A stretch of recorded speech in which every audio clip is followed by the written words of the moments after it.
Hey everyone, this is Ryan from Webinar Insights, and I'm here today to talk a little bit about real estate safety and how to grow your business and your real estate team while keeping everyone safe, which I think anyone that's joining today probably finds as a very important subject. And so on the agenda for today, what we want to talk about is the current climate, are you safe in the field and what to look out for? Who specifically is at risk in these situations? Certain things that you can do from a personal branding perspective to kind of keep yourself safe or at least mitigate risks.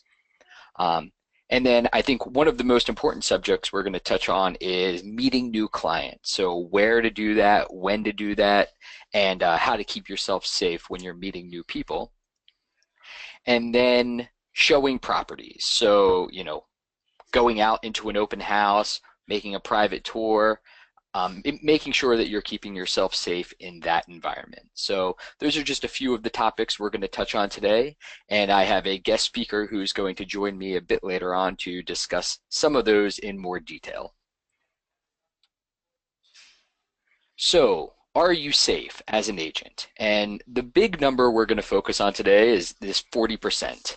And the reason I say so is because coincidentally, about 40% of realtors told the National Association of Realtors that they have experienced a situation in the field that made them fear for their personal safety or their personal information. Conversely, the Bureau of Labor has told us that the real estate industry experiences about a 40% higher rate of on-the-job crime than the average profession. So that can mean, a non-fatal crime or even worse, something potentially fatal, which I'll get into here in just a moment. So that worst case scenario that I mentioned, that fatal attack in the field, what we're finding, and the statistics suggest that approximately every 2 weeks, there is a job-related death in the real estate industry. And unfortunately, that's a more common scenario than, a traffic accident or a traffic-related death. And so the big question then is who is targeted here? And I think from our perspective over at Webinar Insights, what we found was that there isn't a one size fits all. And I think that's the one thing that I really want to get across today. If you're in this profession, you're potentially at risk. If you're a young female, a middle-aged man, an older woman, an older man, you're at risk. And I think these two examples here, the reason we're highlighting them is because we're not talking about large urban areas, we're talking about middle of America. And so the scenarios that we're finding are that this could really happen to anyone. And so what we'd like to talk about today are some kind of common sense ideas that you can use to keep yourself safe in the field, along with, some additional tips and techniques that our experts have found seem to work and can be used across the board. So with that said, I want to hand things off to our keynote speaker today, which is Jasper Jewell. And Jasper is the CEO of Great Agent. And Great Agent, they are leading industry leaders, I should say, in generating and closing online leads. And they produce an all-in-one software that includes a 21-step verification process, including a criminal background check for lead generation. So with that said, I'm going to thank Jasper for joining us today and hand things off to him. Well, thanks, Ryan, and thanks for having me. Yeah, so just to reiterate what Ryan said, there's so many things that people can do as a real estate agent, as a real estate team leader, to make sure that they take the necessary steps to make the environment as safe as possible to them and the agents that they work with. So today is not about selling our software, it's not about what software can do, it's really as much about what can you do as an agent or as a team leader to figure out who are you potentially meeting with, and do it in a way such that you can reduce the risk of being a victim of assaults, crime, thefts, etc. So thanks, Ryan, for having me today. So, as Ryan said, one of the things that we're going to focus on, especially today, is around meeting new people.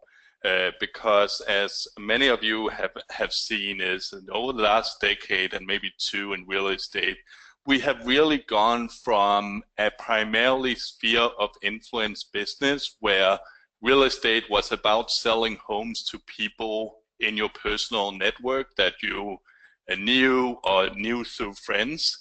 And while that still is about 50% of the transactions that happens in the real estate profession, the other half is really from online leads where you are either getting a phone call from somebody seeing your name and phone number on a website, maybe your own website, or somebody requesting to get more information on a house or to go see a house. And that's really where we are seeing obviously a lot of risk is not people that know you personally that are going to go see a house, but really focusing around people that you don't know that may want to go see you or one of your agents. So what steps can we take?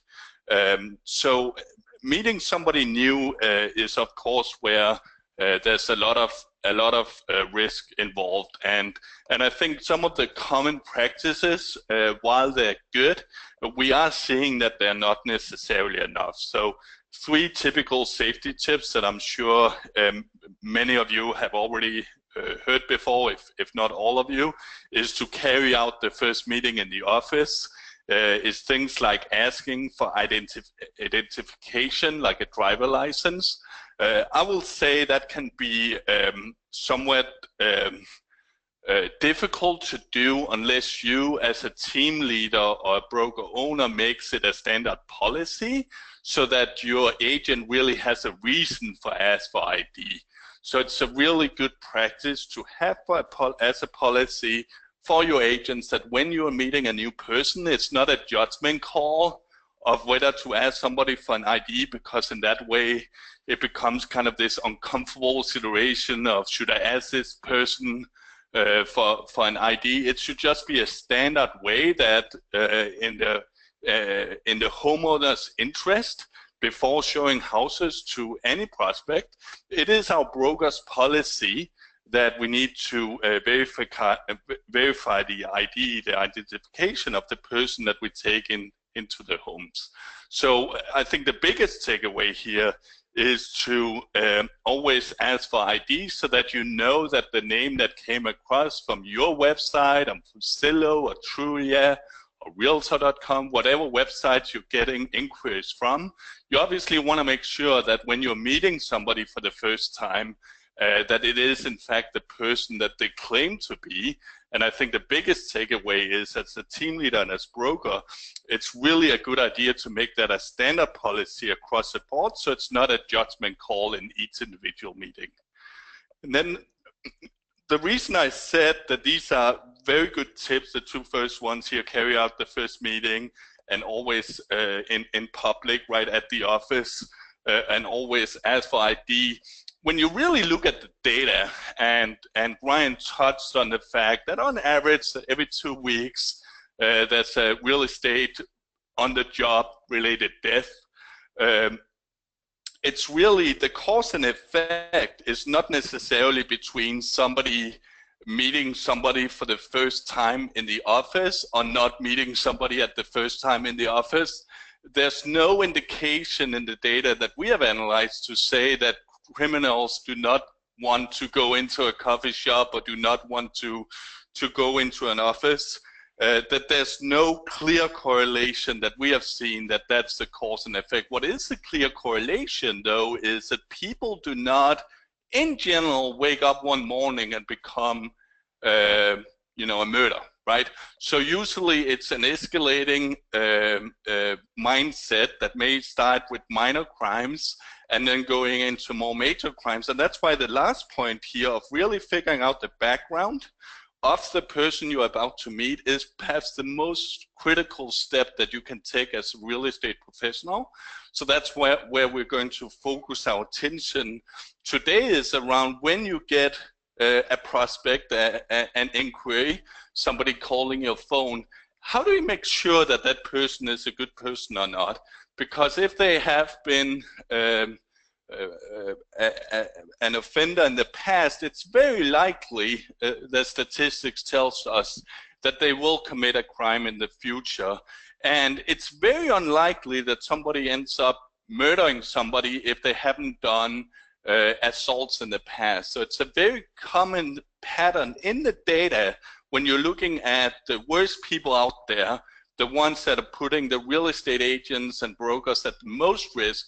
That set of people tends to have a prior record.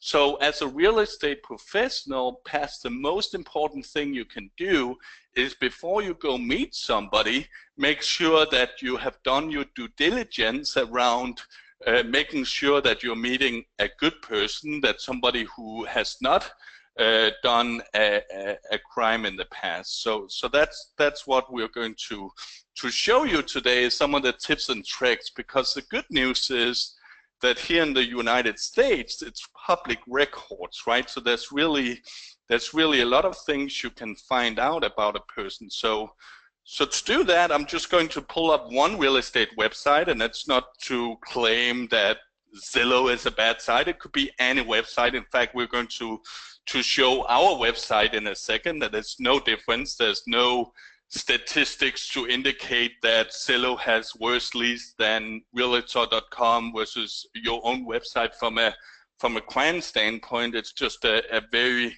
very commonly used website.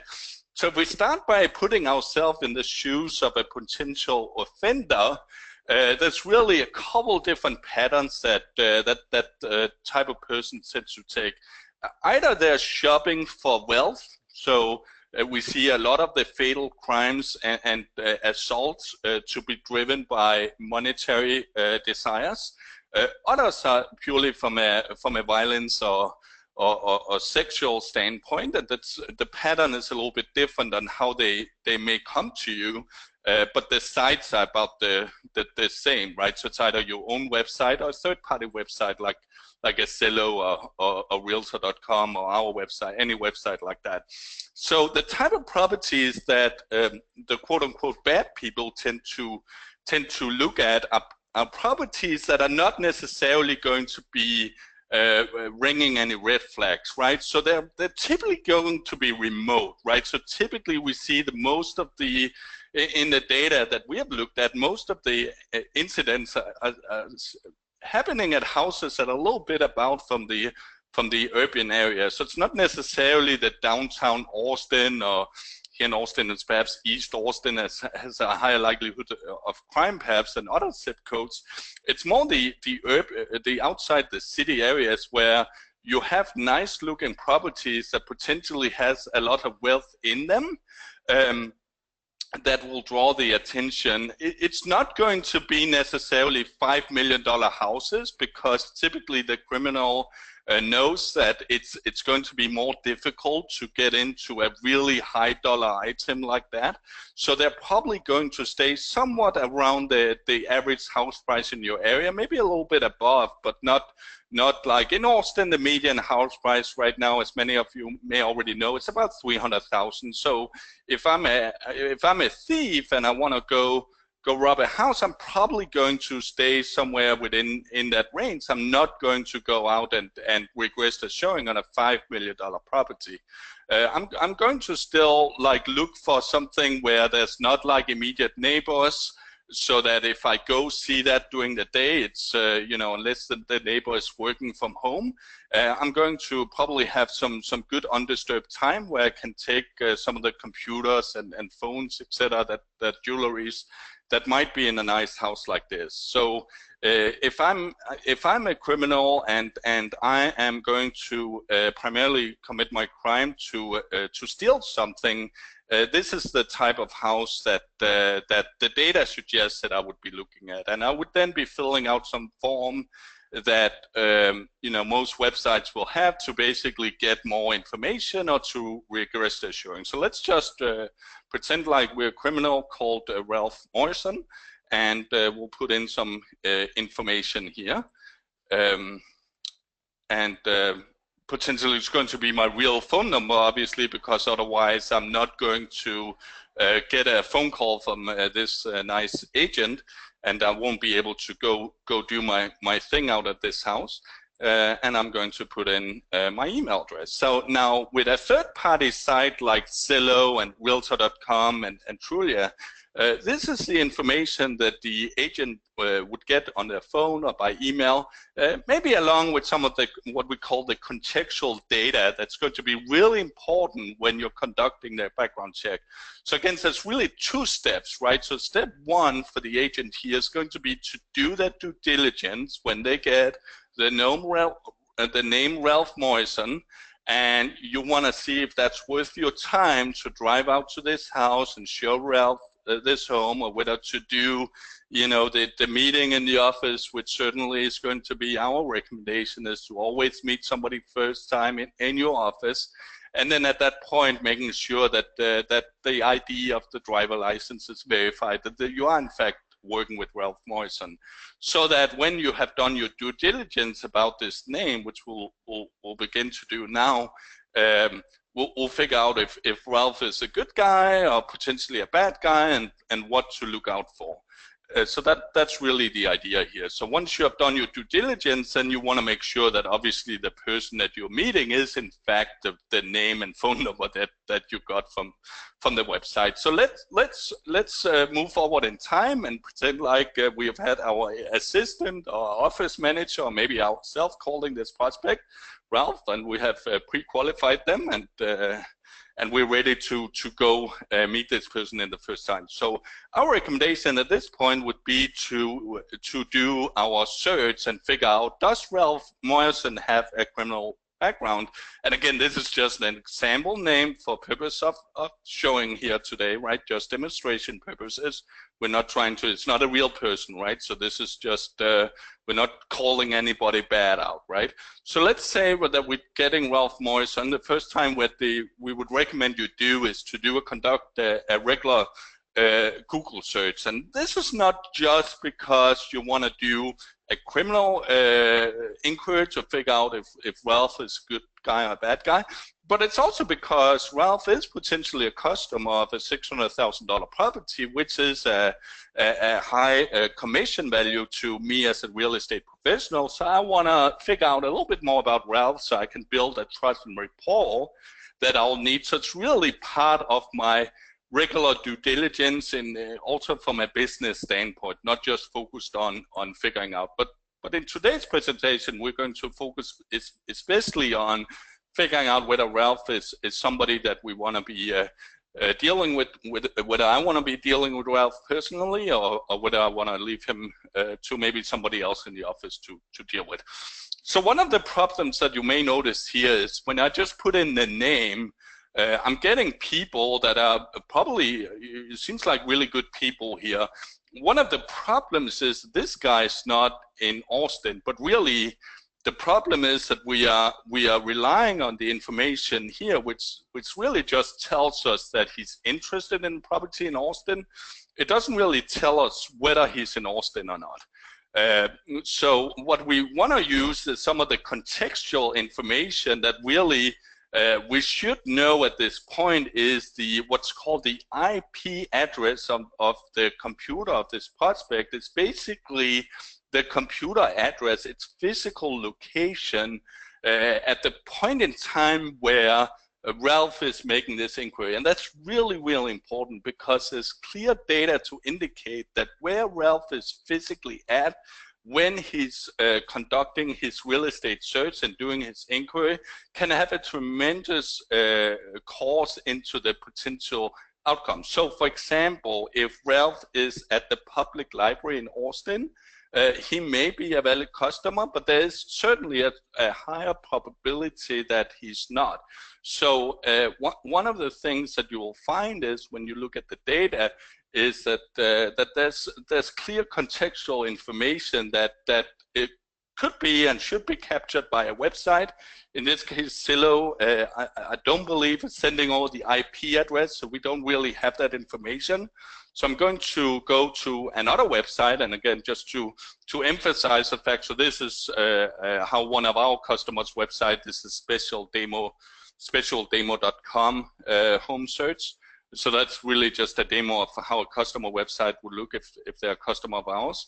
And so we can go do a search here and sign up on a similar property. And the similarity and the difference here is that now we'll get all the contextual information about Ralph. So we'll know the exact physical location of Ralph through his IP address. So when we receive the lead, the information of Ralph, we not only will know that that Ralph is interested in a house in Austin, but we'll also know his exact physical location, that he is in fact here in Austin. So if we're doing our due diligence, our research manually, we can now comfortably put in the city that he's physically in, like he could have been in Round Rock, right? And that would have a big potential impact in the type of records that we could get back here.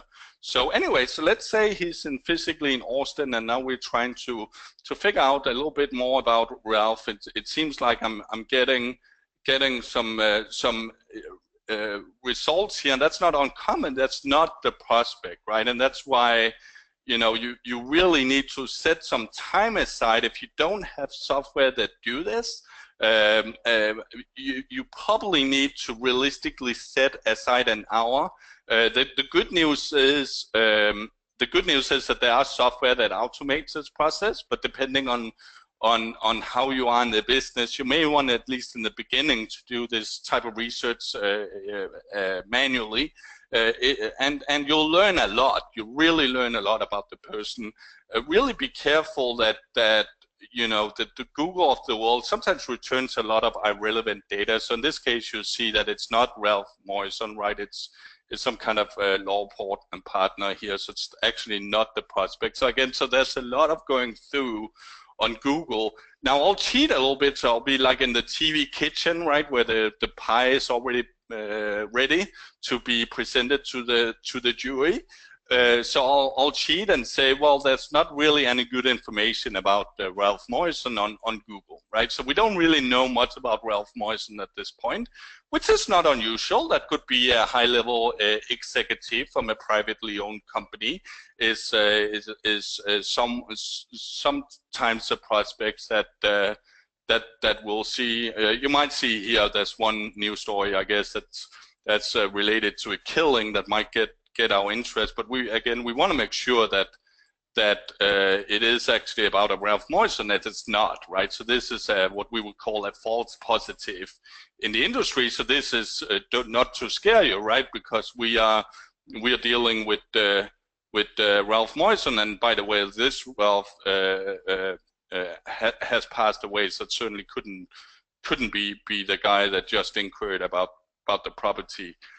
So once we have conducted our Google search, that usually will tell us a lot about the person, either that it's potentially a good guy or a bad guy. Many times, so this will not be a one fit all, right? So you don't want to just do. You probably want to do like good 10-20 minutes of Google searching, and then you want to go through the local public safety databases in your area. So here in Austin, right, we have the Travis County, and they have a few databases that I always would say that you should go look in.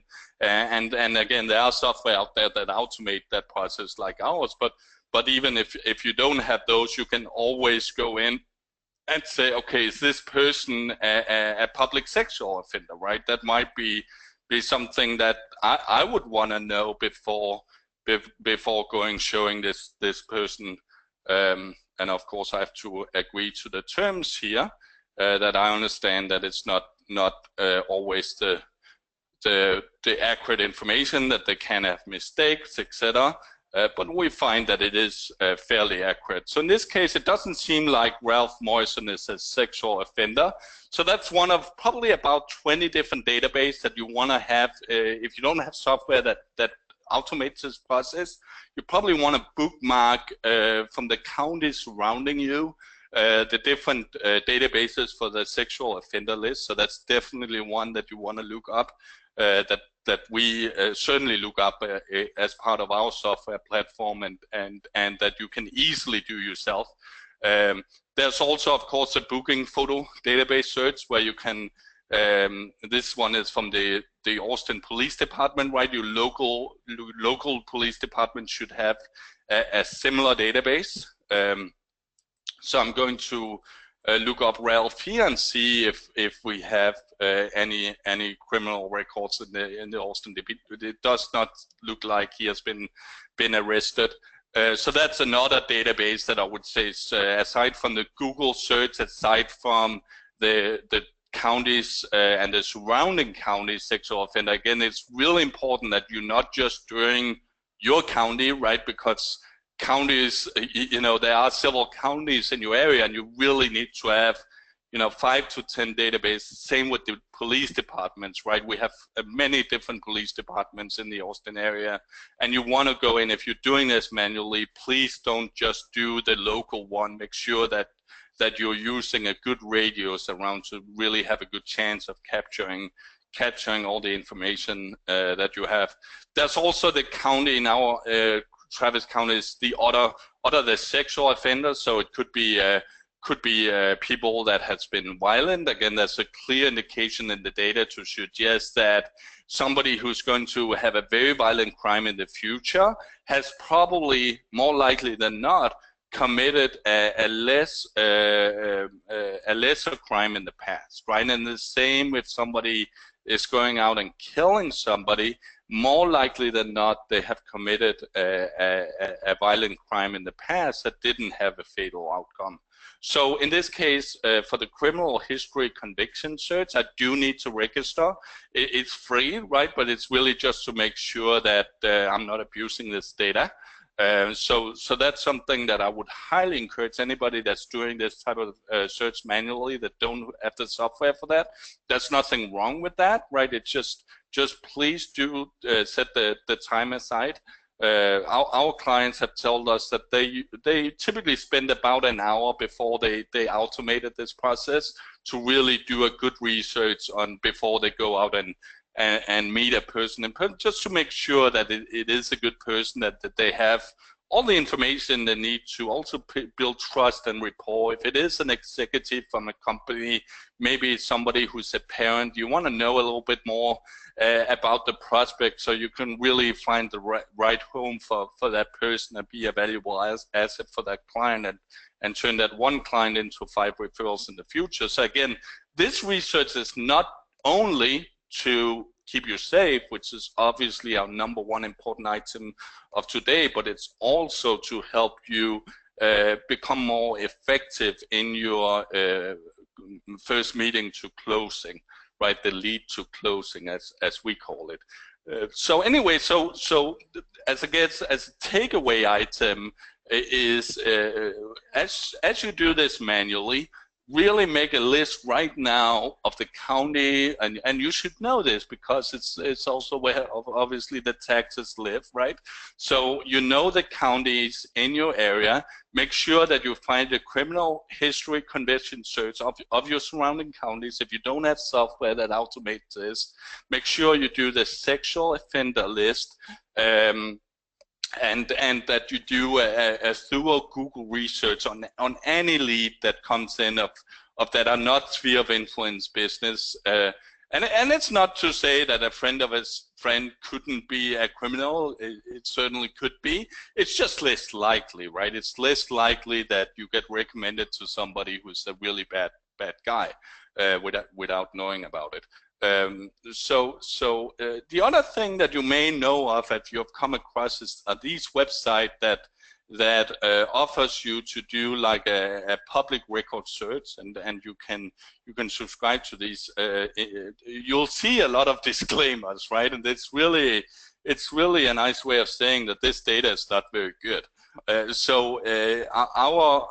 view on that, right, and it's just an opinion, is that it's not worth the money. #1 is because it doesn't really do anything. #2 is that they provide like a false sense of safety. And it's mainly, and it's not because these type of companies, in our opinion, are bad people. That's not what it's about. It's just that it's so much data, and you can see here they even have a counter that I guess they have 1.2 billion records. And the problem with that is that they're trying to serve any industry, right? So they're trying to collect so much different data. And as a consequence, the data that they have is highly inaccurate and outdated, and that's very unfortunate. It's kind of like looking in some of these websites like that doesn't have MLS access, right? So let's say, for example, here in Austin, I might go on Zillow and I might find a house that sold a year ago, right? While they're working really hard on fighting that problem, that is unfortunately sometimes what happens on the Zillow on the world is that they do have outdated data. I think that's a common fact in the industry. And similarly, these checkmate.com and similar background search website, that they're too generic, and the data is just not accurate. So our recommendation is don't go spend your money on this. While it might seem like a reasonable approach that I can go in and do a Ralph Morrison and find out whether this Ralph is a bad person or not. It's just not a very accurate search, and you'll see so many different warnings and disclaimers to really tell you that this is probably not accurate data. So our recommendation is that save your money. If this is kind of the route you're going, then it's better to do it manually and go to your local county records and city records, the police departments in your area and the county is much better. Now, what we do is similarly these public records that are like the third party, where they're trying to integrate. These are good for, in lack of a better word, like entertainment purposes, but they're not necessarily very accurate. And you know, somebody who committed a crime very recently, while it's interesting, it doesn't really tell us anything about people who committed crime more. This is another example of these sites that in our experience just does not have a whole lot of accurate data, and it's very outdated. What we do is just not to make this a selling presentation, but there are ways to automate this. So we of course auto import in from any lead source, being it your website or the Zillow and realtor.com of the world, and then we conducted a soft background check as part of that import, so that we can, with a click of a mouse, basically go in and see, okay, so there is you know, a potential problem here, and you probably saw that I couldn't find it on Google, etc. So I can then click and get directly to that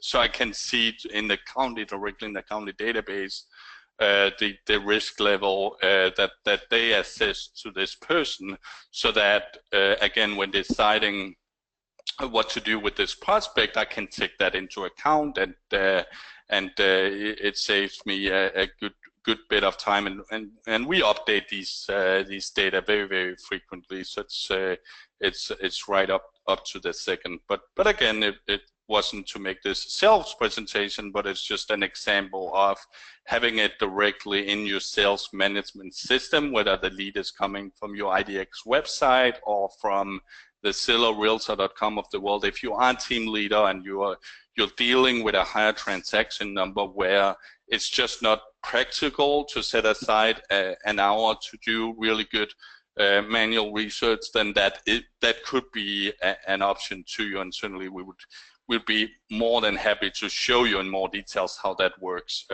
in a different setting. But of course, today we want to keep this educational and really on providing you guys tips on how to become safer, regardless of whether you're a great agent customer or not. Okay, so that was around how to figure out if the person that came across is a good person or not. You know, whether they have a criminal record, so you can act accordingly. Please obviously always be careful, even if you didn't find anything. please always take the safety precautions when you're meeting people. Always ask for identification. If your broker office doesn't already have it as the standard policy, that every new person is just policy, that you have to check verification, and we'll send out some forms, and we have some forms that you guys can use for free for that purpose. And then of course always meet in the office the first meeting.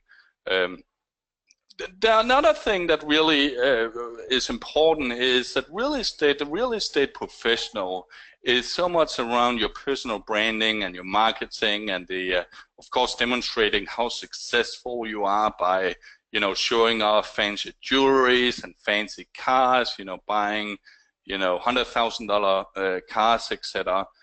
But really think about how that might impact the risk, right? Because if there's so many of not just not only the fatal outcomes, but also the just physical assaults are based on that there are some people that get very angry that you might have more than them, and so you want to be thinking about that you're not putting on these fancy jewelry photos showing off your $10,000 diamond ring or your $100,000 car. That's generally not a good idea. So you really want to be careful when taking professional photos that you're not showing off really expensive jewelries. What you wear, right? So have the correct footwear, right? So that you can be mobile if needed. And obviously, I think protect your personal information. Don't use your house phone number, right? Use your office number. Don't tell people where you live, right? So if you have your address on your website, if you're an individual agent or a broker, please don't use your home address. There's plenty of ways to get a professional address for $50 a month or whatnot, or 25, whatever, right? And it's certainly worth it. You do not want to put your home address out there on the internet for anyone to find. And be careful about how you show off your personal branding. When another area that we see a lot of risk around is, of course, when entering foreclosed or vacant houses. And the risk here is that they really do attract unexpected guests, and there's been, unfortunately, so many assaults related to that. So there's 3 key safety tips here, and you may have heard these before. But it's really important to visit these homes during the day. Please do not do it at night. I know you're very busy and you have such a busy schedule, and it can be tempting to go that night, but please do not do that. Don't go there certainly after dark. And think about the length of the appointment. It's not enough just to arrive while it's light. Also think about once you're done touring the house, etc. Don't be that night. The second thing is use a buddy system, right? Please let people know where you're going, when you're going, and when you're expected to be back. And always inspect the interior of these type of properties. So really look at, has there been a break-in? These are just attracting a dangerous part of the population that will go in and basically sleep there, and can lead to a great deal of danger for the professional agent or broker. So that's really, really important. Also, when showing a property alone, don't just go out there. Always don't go in front of this person that you don't know. Always walk behind. Let the buyer lead the way. By the way, that's also a great impact to your sales tactic, right? That really allows the buyer to be seeing everything first, and you can watch the body language if it is, even if it's not an unsafe situation. It's also, from a sales perspective, really helpful to be able to see what the client like, what the client does not like, so you can, again, be more effective in your job, as well as staying safe. Avoid going into confined spaces like attics, basements, walk-in closets. Don't go into like closed small spaces with people that you don't know. Always come in prepared. Have a standard excuse in place that you gotta run. Oh my goodness, I forgot that I forgot to turn off my oven or coffee machine. Or always have like a standard excuse in place that if you are in a situation where you're not feeling safe, get out, right? Get out. It is not worth it. Use that standard excuse that you'll use and replay maybe in the office if you guys are a team.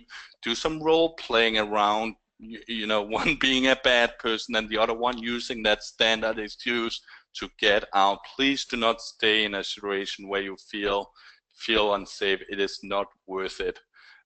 Open houses is another risky area. That's, you know, a very effective part of the business. So not doing open houses is not an option for many of you. But keep in mind that the risk here is that inviting members of the public into the properties means that anyone can turn up. And while most people are good people when they show up, there's certainly a risk that somebody bad might come in. And so the three safety tip here is always promote the security in advertising, right? So a lot of the properties will have security and alarm systems, right? So always promote that. If you're using a body system, put that banner on there in the advertising. Make sure you introduce yourself to your neighbors, right? That's also, again, a great sales tactic, right? You want to obviously get your name out there, shaking hands. That might be the next house going on the market. And then please put valuable items away, right? So again, don't show up with your fancy diamond ring or jewelry, fancy watches for you guys. I know there's a lot of Rolexes in the real estate industry, and while it is a really nice watch, it's also just a cause for risk, right? So really be careful about valuable items. And for all of these situations, please do know how to call 911 and also maybe do it in a safe way. And here's a small tip that you may already know, but if you are an iPhone user and you're not using it, there are certain quote-unquote secret phrases that are they're not necessarily designed with the purpose of being a secret way of calling 911, but they happen to be there for various technical reasons that I won't go into here because it's really not that interesting unless you're a very techie guy or girl. But there are secret phrases such as phone 100 actually calls the 911, the emergency service, right? So if you use Siri and you know you are with a prospect that turns out to be a bad person, then you can use like a secret phrase that might be more convenient than typing 911. And it may also catch less attention than if you instruct Siri to call 911. So so use the Siri phrase phone 100 is a nice little tip of how to call 911, and you can as long as you press cancel right away, you can try it right now. Just please press cancel. Do not press call, right? If you try this to practice, we don't want a bunch of emergency calls that are potentially slowing down service for those in need. But it is a secret phrase for iPhones to use the secret phrase phone 100 to call the 911. And that's it, ladies and gentlemen. So these are our views, our steps on how to be safer. We have some great tools that are available for free that we'll send out after this meeting that you can distribute within our team. We also went ahead and recorded this demo, so or webinar rather. So if some of your colleagues were unable to attend, we'll send it out as well as a recorded file of this webinar. If there are any questions, please raise your hand, Ryan. Otherwise, I don't know if you have any special items. I also know we would love to get your feedback on what you thought. So there's a poll coming now. Please answer honestly on this poll so that we can really see how we're doing, and also please share your feedback either as a chat message or a question to us. We'll love to improve. So Ryan, I don't know if you're on mute or you're still here. Yeah, I'm still here. So we definitely had a number of excellent questions come through, and so what we'll do is we'll compile some of those and put that into our summary email that we send out, and I think that should do it for us. So thank you very much, Jasper, for joining us today. And if you have any other questions, feel free to post those, and we can try to incorporate them into our follow-up email. That sounds great. Thanks so much for having me, Ryan, and I hope everybody will stay safe and have a wonderful day. All right, thank you.